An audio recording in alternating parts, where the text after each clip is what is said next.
चढ़ गया शंकर के ऊपर घंटा चुराने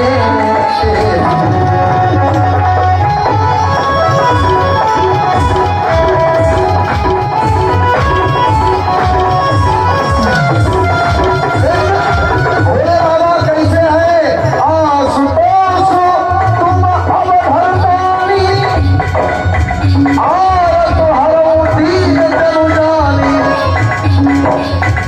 कुछ भी वरदानों ये कहते नहीं है, बोलते नहीं है, तभी वरदान दे दिया भोले बाबा ने उसको, गरीबी मिटाने वाला। भगवान भोलेनाथ ने एक वरदान दे दिया उसको, क्या? अरे भक्त, दुनिया जल चढ़ाती, भांग धतूरा चढ़ाती है, तुम तो स्वयं चढ़ गए हमारे ऊपर, हम बहुत राजी हो गए तुमसे। बोले शंकर भगवान की।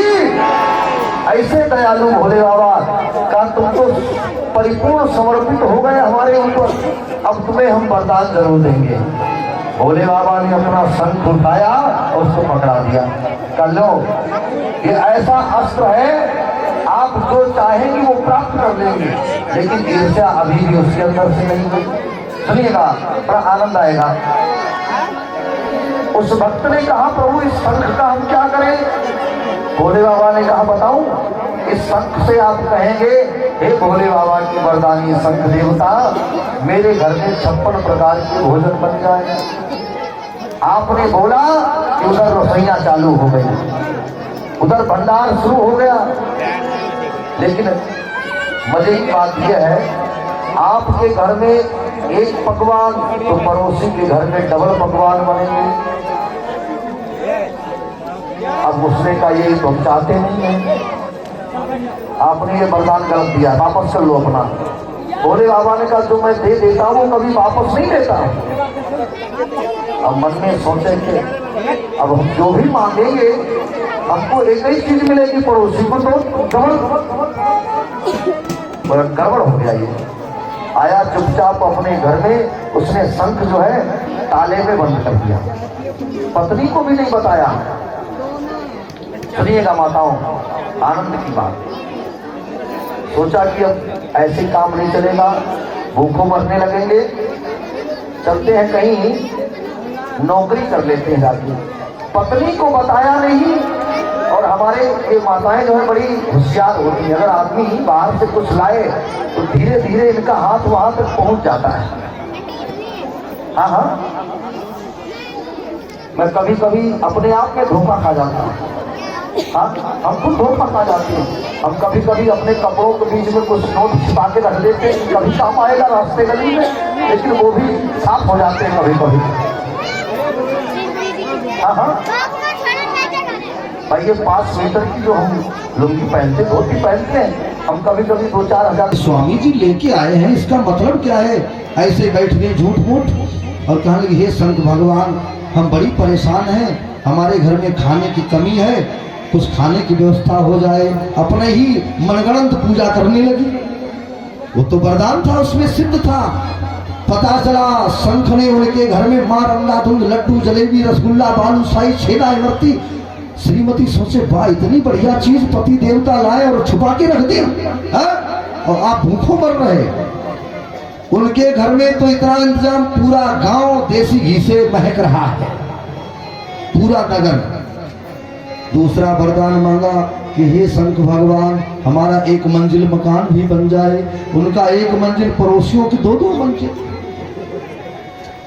तीसरा वरदान मांगा कि हे शंख भगवान, एक घर में भैंस भी हो जाए, दूध की व्यवस्था हो जाए। उनके घर में 1 पड़ोसी की 2-2। चकाचक पूरा गांव। अब मारे खुशी के देवी जी ने एक लेटर लिखा, लेटर। अब तो मैसेज होता है, हा? अब मैसेज, पहले चिट्ठी चलती थी। आइए चिट्ठी लिखना बताएं कैसे लिखी जाती थी। अगर इन बच्चियों से, भाइयों से चिट्ठी लिखवाई जाए किसी सम्मानित व्यक्ति के लिए तो बड़ा मुश्किल होगा। चिट्ठी में लिखा जाए तो कैसे लिखा जाए? चिट्ठी का तरीका क्या होता था? श्रीमती जी ने मारे खुशी के चिट्ठी लिख डाली। और जब ज्यादा कभी लोग खुश होते ना, प्रसन्न होते हैं, तो वाणी से अंदर से शब्द की जगह अपशब्द निकल जाते हैं, अधिक खुशी में भी। लिखना कुछ और था और लिख डाला कुछ और। क्या लिखा? आदरणीय स्वामी जी, आपके चरणों की दासी। ऊपर की लाइन तो ठीक है, लेकिन नीचे की लाइन बड़ी अटपटी लिख गई। फिर नीचे इतना लिखने के बाद में लिखा जाता सेवा में डैश। सविनय निवेदन इस प्रकार से है कि यहाँ पर सब राजी खुशी है, किसी प्रकार की कोई कमी नहीं है, परिवार बच्चे सभी ठीक है। और बात यह है कि अब नौकरी छोड़ करके घर चले आओ, यहाँ घर में कोई कमी नहीं है, तुम ऐसी चीज ले आए हो कि सब पूरा घर चकाचक हो गया। पूरी चिट्ठी फुल हो गई। प्यारे, लेकिन ऊपर से दूसरी लाइन में क्या है? आपके चरणों की दासी। धोखे से कलम चल गई, लिखा है आपके प्राणों की प्यासी।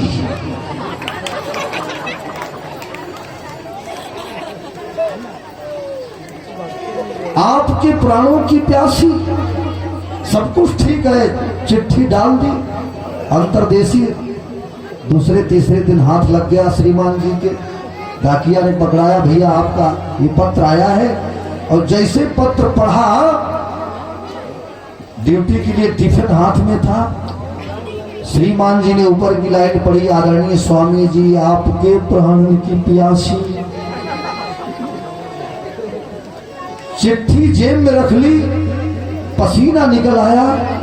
मन में सोचे हमें लग रहा है काफी दिन हो गए तनख्वाह भेज नहीं पाए, और देवी जी इतनी गुस्सा है, इतनी नाराज है। मन में यही सोच रहे हैं कि आओ देवता महाराज, अगर तुम्हारे टैटू में दांत न लगा दिए तो हम भी कोई तुम्हारी अर्धांगिनी नहीं है।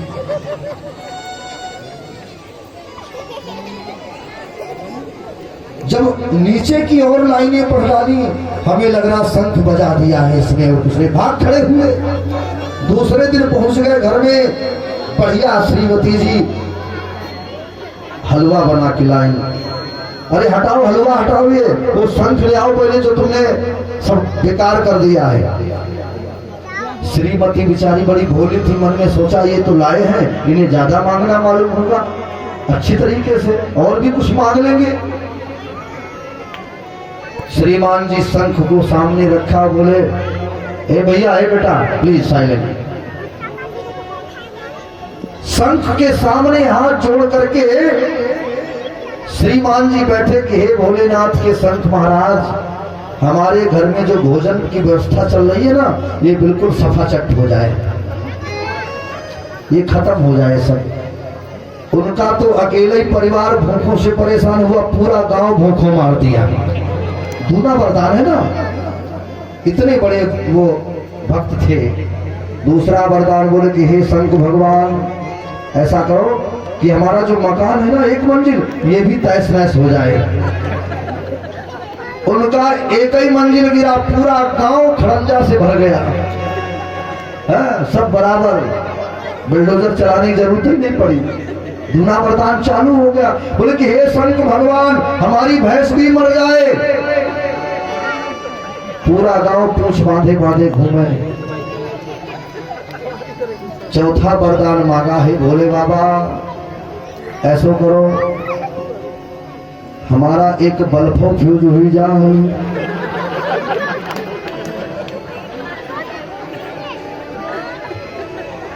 धन्य भोलेनाथ के, उनका तो एक ही बल्ब गया, पूरा गांव साफ एकदम, सबकी हेडलाइटें गोल हो गई।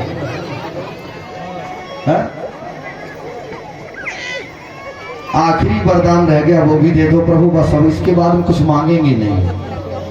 बोले कि हे भोलेनाथ के शंख भगवान, हमारे घर में कुआं भी खुद जाए, कुआं। उनके घर में एक कुआं, पड़ोसियों के घर में 2-2 कुआं। जो सवेरे चारपाई से उठे वही सीताराम, जो उठे सीताराम। तो शंकर भगवान की।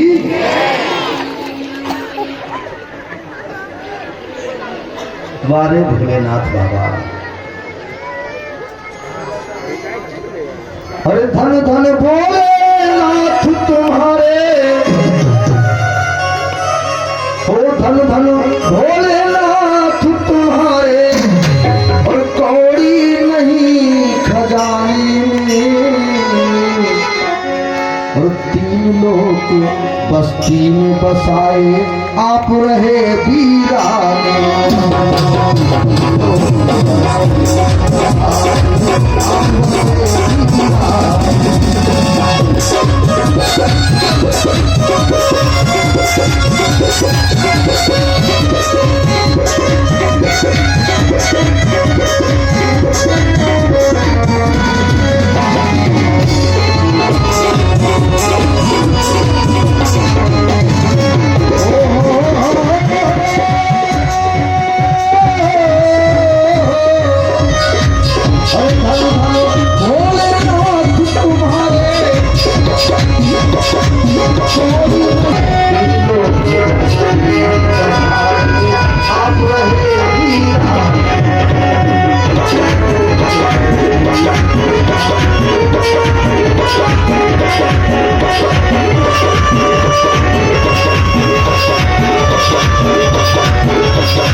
भगवान भोलेनाथ सती जी को लेके चले, एक वटवृक्ष के नीचे बैठ गए।